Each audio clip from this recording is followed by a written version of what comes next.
Hey, Adam Dukes here. Welcome, Dadpreneur episode number 69. I'm going to try to hold it a little more still. I watched last night's episode and pretty shaky.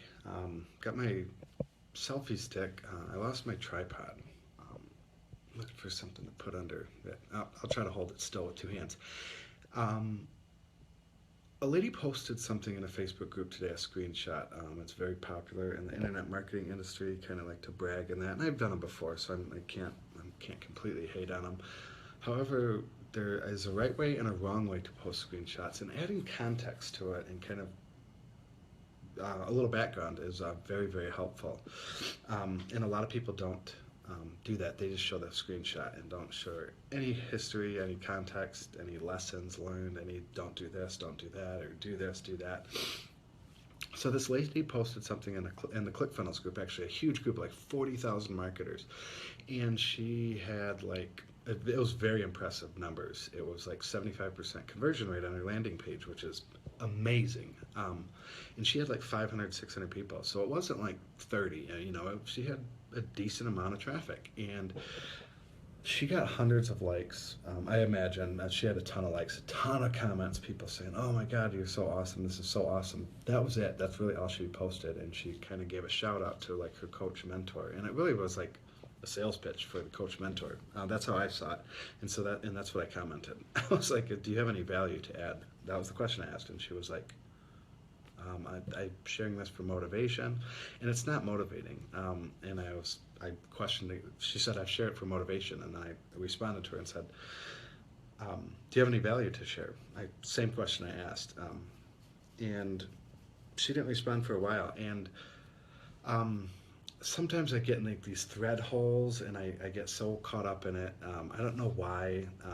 I guess I know why, but it can really pull you down. And for like the rest of the day, I was like really frustrated because a guy came to her rescue, or her defending her, saying, "Oh, post what you want," and it's really not motivating. And the reason it's not motivating is because she didn't give any context to this. And so she started commenting. Other people were kind of questioning it as well because these numbers are amazing. And it turned out this was to a warm market. This wasn't to cold traffic. This was to people that already knew her. Probably she already has a list already, and she was sending this new opt-in to this current list, so they already knew her. So 75%, that's more normal if they know her. However, in the opening picture, she shows 75%. She doesn't mention that these people, hey, I'm getting 75% because these people know who I am. That is a very key piece of like the story that she should have been upfront from the get-go. And the reason is because now a new marketer is going to see her stats, is going to see 75%, going to think 75% is normal, which 75% is not normal. It's extremely high. And they're going to go do Facebook traffic or spend money on ads or do whatever on cold traffic to people they don't know. Again, nobody knew what this lady was doing. And it appeared it was cold, I guess I should say, cold traffic, and people are going to go to Facebook and they're going to get 13% conversion and go, fuck, like this sucks, like I'm nowhere near 75%. I suck at this. This isn't for me, and they throw in the towel, they give up, or they're at 8%, let's say, and like 8% is bad, but hey, it's a start. As long as you got your numbers and it's somewhat working, then you tweak from there and you get it up to 11%, and then 13%, and then 17%, then 22%, and then 26%. You slowly tweak it up to there. She probably tweaked it up to 75%. She didn't say that, but again, with a warm market, it's almost like apples and snowflakes. It's not even apples and oranges because they're both fruit. It is two completely different things. It's just really, really unfair. And so she had commented and gave more details, and she said, "This is my warm audience. I had surveyed them about what they need." And so she got like, I forgot what she said. I think 75 responses or so. Quite a bit of responses from her current list of current tribe of people of what they needed help with. And then she took the 75 responses and created an opt-in. So of course those people are going to want to download this. She asked what their problems were, which is very good on her part. Surveying your audience is excellent. Surveying them, asking them what they need help with, asking them what problems they're facing, and then you give them the solution. You can either opt in like a lead magnet, or you sell them the solution, and that's kind of how marketing works. She didn't mention any of that in the initial post, though. She didn't mention the survey. She didn't mention the warm list. She didn't mention she had like 75 like data points of people giving her feedback and that really upset me. She responded to me hours and hours later and let me know that, and then I responded right back, basically with what I'm saying in this video, saying, "Hey, like that's really not fair. Like, you should have mentioned that. You should have said." This was a warm audience. I surveyed them.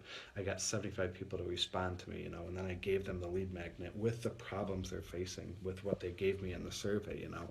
Um, and a ton of people liked my comment because it was the truth. I was trying to be honest. I was trying to be fair to everybody looking at the comments or looking at this post. And again, people are going to look at. I don't think I've ever got 70. I think I got 71% on an email on an opt-in one time, with like 500 clicks, which was amazing. But it was like a warm audience. It was a referral from somebody, so it wasn't a cold audience. I was blown away by it. But 75% is excellent. But there's no context to it, so be careful when you're looking at those screenshots. People really like to show it off, and it's like a dick measuring contest. A lot of the internet marketing industry is, and it's sad if the people aren't sharing lessons learned. I love screenshots when they share a screenshot and then they share like 7 things that we learned from this campaign or this ad or whatever it is. This landing page. We did this wrong. We did this wrong. However, we did this, this, and this. Oh, okay. I love looking at those screenshots.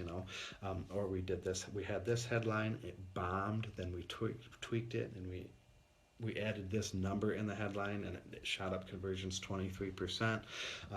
We changed the button color from orange to green. That improved it 3%. Things like that. Like, that's lessons learned.